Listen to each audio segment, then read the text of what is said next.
Você está tendo dificuldade em ter resultado com seu aluno que tem diabetes? Seja muito bem-vindo, seja muito bem-vinda a mais uma live Exercícios e Diabetes.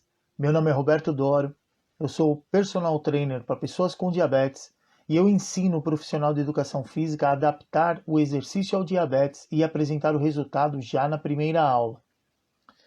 Uma coisa que nós profissionais de educação física não podemos esquecer é que o tratamento do diabetes ele está baseado em 3 pilares, que é exatamente o controle alimentar, o exercício físico e também o tratamento medicamentoso, seja aí qualquer tipo de diabetes que o indivíduo tenha.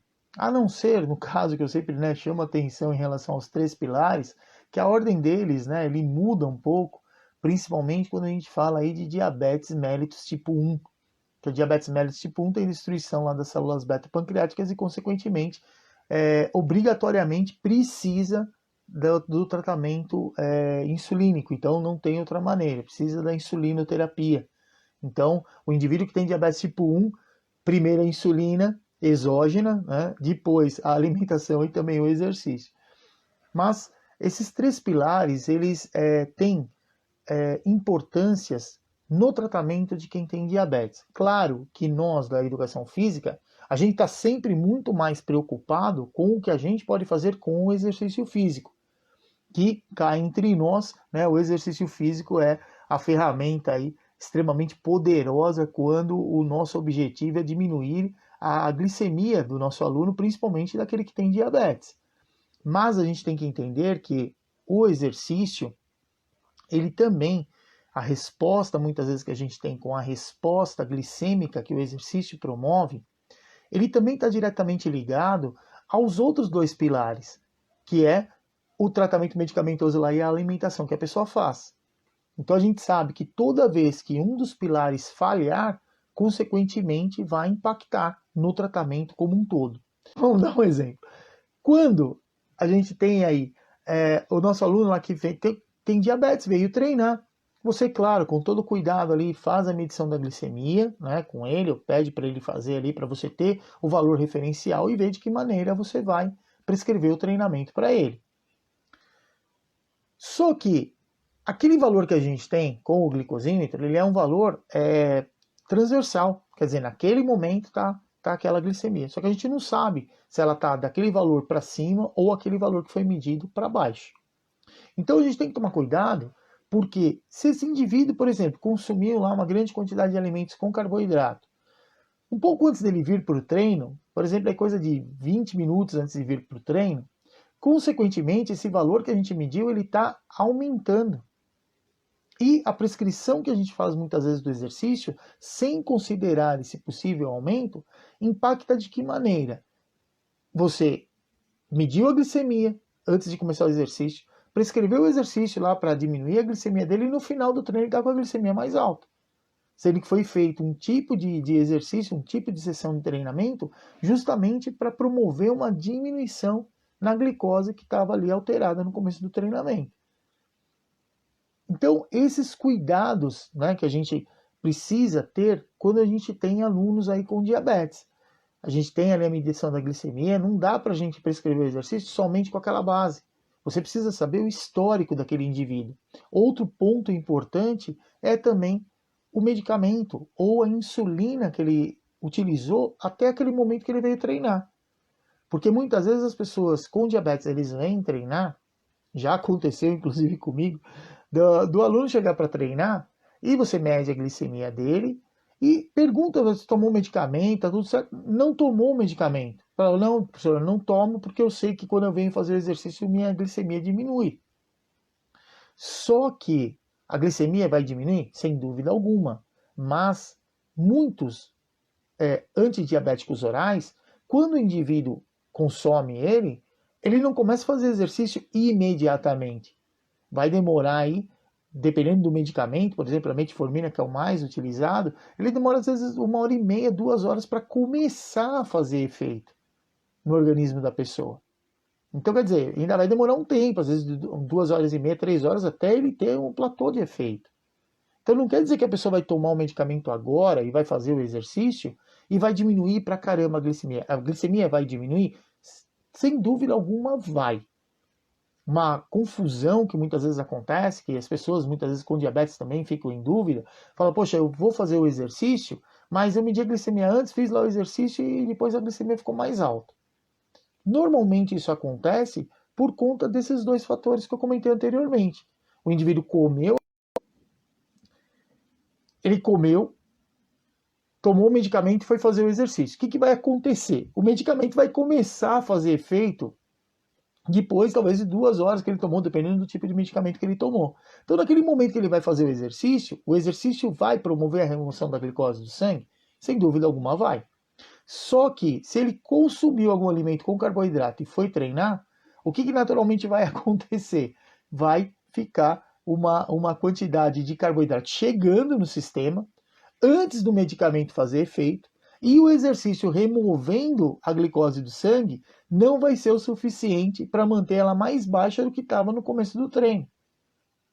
E infelizmente isso muitas vezes traz confusão para o profissional da educação física, que falou, eu medi a glicemia, prescrevi direitinho o exercício e no final aumentou. O que está acontecendo?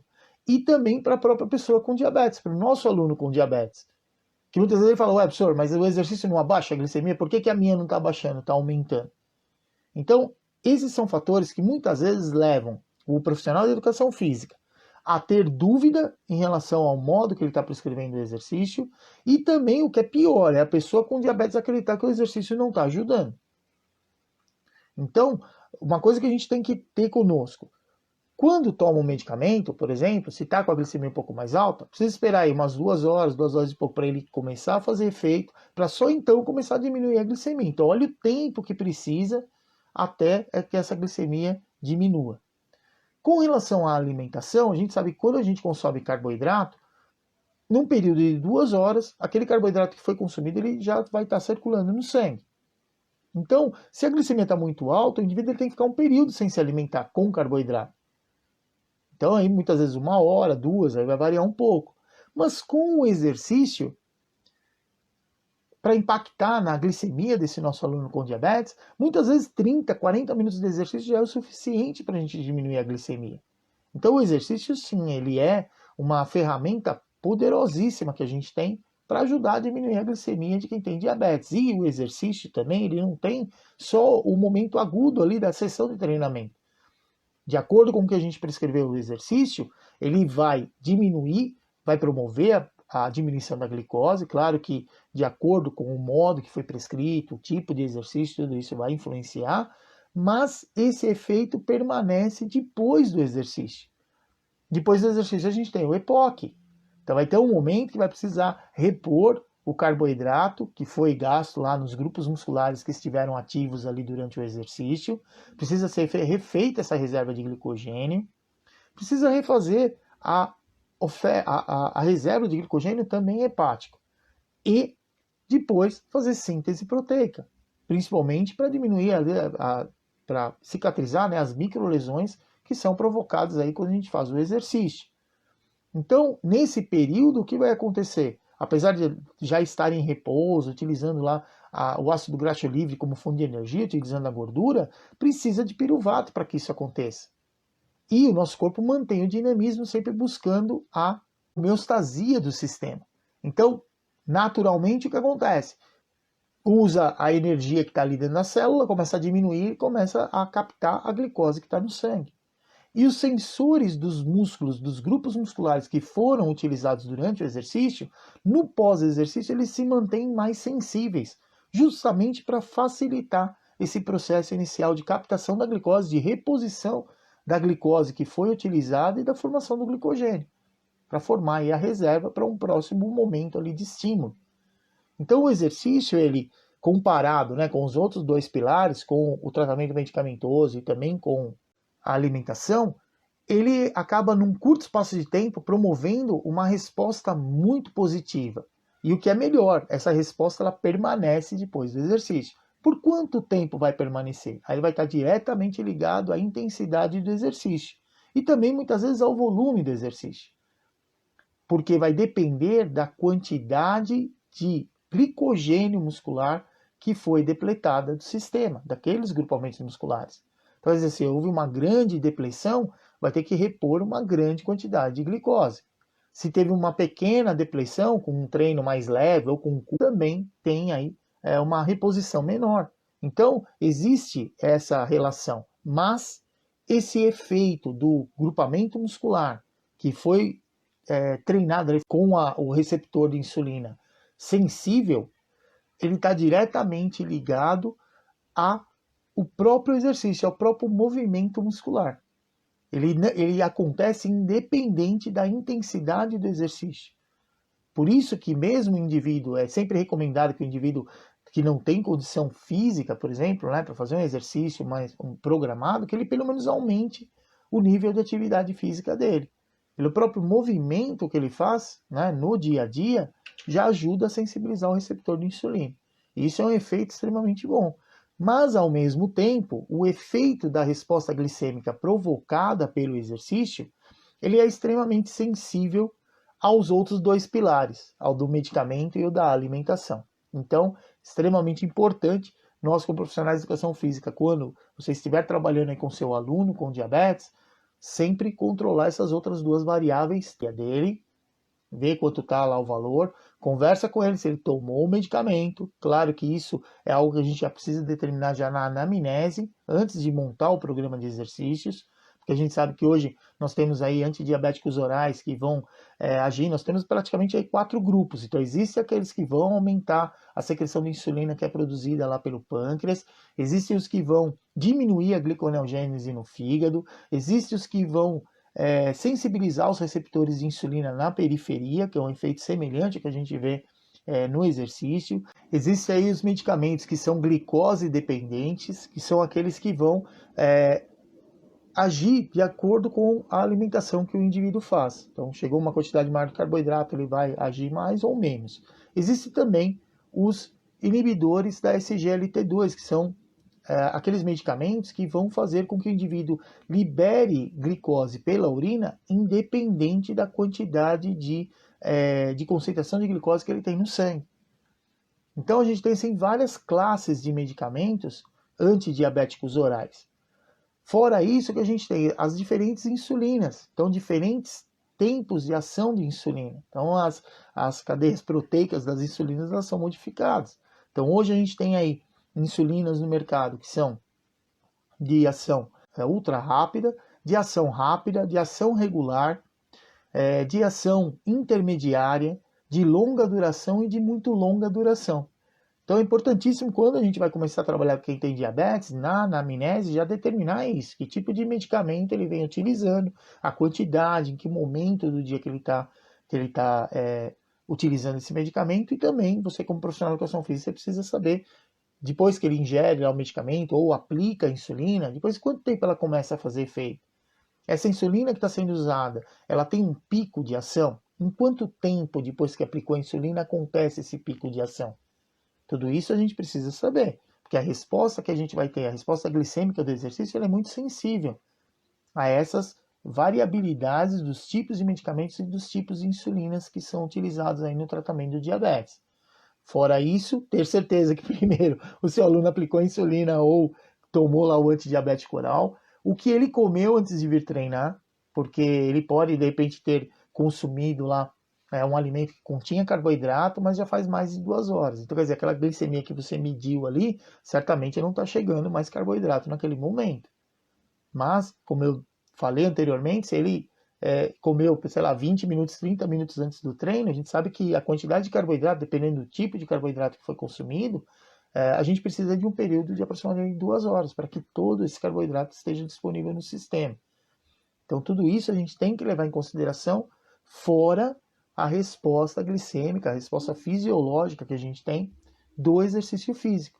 Então, com relação ao volume, a intensidade com que você vai aplicar o exercício, né? De primeiro momento, a gente, claro, parte do pressuposto que eu vou fazer lá o exercício, eu estou prescrevendo um exercício com um volume maior, certamente vai ter uma diminuição maior também na glicemia, com a intensidade que eu vou prescrever, mas se você não controla essas outras duas variáveis, muitas vezes você não tem o resultado que você estava esperando.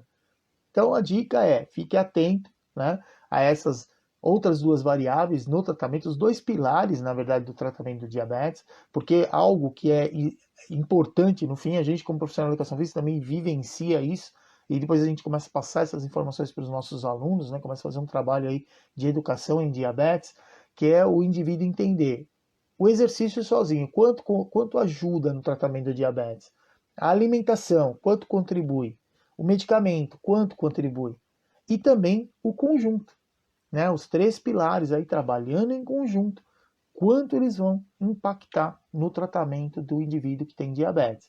E uma coisa é certa, existem ainda pessoas, né, com diabetes que acreditam que muitas vezes, se ele ter uma alimentação, por exemplo, mais restritiva, ele vai conseguir controlar o diabetes somente com a alimentação. Isso não é possível. A mesma situação com o medicamento. Não adianta só tomar um medicamento ou aplicar insulina e achar que você vai ter um bom controle do diabetes. Isso também não acontece. E também, né, na nossa área, também fica impactado aí diretamente achando que só com exercício se consegue fazer. Claro, cada um deles tem aí um percentual de contribuição e o conjunto é que traz aí o sucesso do nosso trabalho com os nossos alunos com diabetes. Então, se você tem aí aluno com diabetes, que muitas vezes você está percebendo que a resposta glicêmica que você está prescrevendo ali no exercício não está acontecendo de acordo, fique atento aos outros dois pilares, o quanto naquela sessão de exercício, o horário que a pessoa está vindo treinar, o modo que está sendo aplicado o exercício, está impactando, está sofrendo o impacto aí dos outros dois pilares no tratamento do diabetes. Tudo bem? Então, espero que você tenha gostado aqui do conteúdo, né, da live de hoje. Se você gostou, clique no gostei, compartilhe. Se tiver alguma dúvida, manda aí, pode deixar nos comentários se estiver vendo a gravação dessa live, que eu respondo para vocês, tá bom? Eu espero que essa informação seja aí de utilidade e que você consiga colocá-la no seu dia a dia, prescrevendo e acompanhando o exercício físico para quem tem diabetes. Então é isso aí. Muito obrigado a você que acompanhou, né, esse conteúdo até agora. E lembre-se que o exercício é tudo de bom para quem tem diabetes. Um abraço, até mais!